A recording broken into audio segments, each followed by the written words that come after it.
સિંગણપોર વિસ્તારમાં રહેતા 42 વર્ષીય હીરા વેપારીને પ્રેમ જાળમાં ફસાવી મોંઘો આઈફોન, રોકડ અને દાગીના પડાવ્યા બાદ બળાત્કારના કેસમાં ફસાવવાની ધમકી આપી યુવતીએ 3.50 લાખની માંગણી કરી હોવાની ફરિયાદ કરવામાં આવી છે। સિંગણપોર વિસ્તારમાં રહેતા આ હીરા વેપારીને ગત મે 23માં ઇન્સ્ટા ઉપર મેસેજ આવ્યો હતો। કૃપા નામની યુવતીએ પોતે ડિવોર્સી હોવાનું અને મને મિત્રની જરૂર છે તેમ કહી સંબંધ આગળ વધાર્યો હતો। 2 સંતાનોના પિતા હોવાની ચોખવટ કરી હતી। ફેબ્રુઆરી 24માં વેપારી દુબઈ હતા ત્યારે યુવતીએ ફોન કર્યો હતો અને પોતાને દાગીના લેવાના હોય 25,000ની માંગણી કરતા વેપારીએ પત્નીના એકાઉન્ટમાંથી IMPS દ્વારા જ્વેલર્સના એકાઉન્ટમાં ટ્રાન્સફર કર્યા હતા। દુબઈથી પરત આવેલા વેપારી સાથે માર્ચથી એપ્રિલ સુધીમાં શારીરિક સંબંધ બાંધી લાખો રૂપિયા પડાવી લીધા હતા।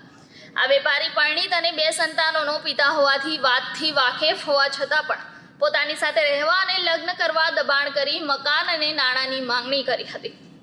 વેપારીએ સંબંધ પૂરા કરવાનો કહેતા મકાન અથવા 3.5 લાખ આપે તો જ બ્રેકઅપ કરવાની વાત પર અડેલી આ મહિલા ડાયવોર્સી હોવાનું જણાવી ભૂતકાળમાં પણ એકને ફસાવ્યો હોવાથી વેપારીએ પોલીસ ફરિયાદ કરી હતી। 25,000 જ્વેલર્સના એકાઉન્ટમાં ટ્રાન્સફર કર્યા બાદ 10મી માર્ચે વેપારી દુબઈથી સુરત આવ્યો ત્યારે યુવતીએ તેને સીમાડા નાકા પોતાના ઘર પાસે મળવા બોલાવ્યો હતો। અહીંથી તેઓ ગોડ્ડો રોડના કલા મંદિર જ્વેલરી શોપમાં ગયા હતા।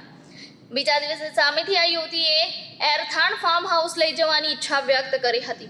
2 દિવસ બાદ આ વેપારી સાથે ફાર્મ હાઉસ પહોંચી હતી। અહીં શરીર સંબંધ બાંધ્યા બાદ વેપારી સાથે દમણ પણ ગઈ હતી।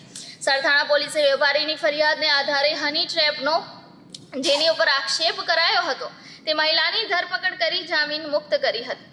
આરોપી મહિલા વિરુદ્ધ ભૂતકાળમાં ચોક બજાર પોલીસ મથકમાં પણ આ પ્રકારનો ગુનો નોંધાયો હોવાનું પોલીસ ઇન્સ્પેક્ટર MB ઝાલાએ જણાવ્યું હતું। આ વેપારીએ નોંધાવેલી ફરિયાદ પ્રમાણે કૃપા ઇરાદાપૂર્વક અમીર હોય તેવા પરિણીત યુવકોને ફસાવતી હતી। તેણે આ વેપારીનું સીધું જ પરખાવ્યું હતું કે તમે મારી સાથે પ્રોટેક્શન વિના સંબંધ બાંધ્યા હોય, આવનાર બાળકના તમે પિતા હશો, જેથી તમારે મારી સાથે લગ્ન કરવા પડશે। પોતાની સાથે લગ્ન કરવા દબાણ કરી મકાન લઈ આપવા માંગણી કરતા વેપારીની હાલત કફોડી થઈ હતી।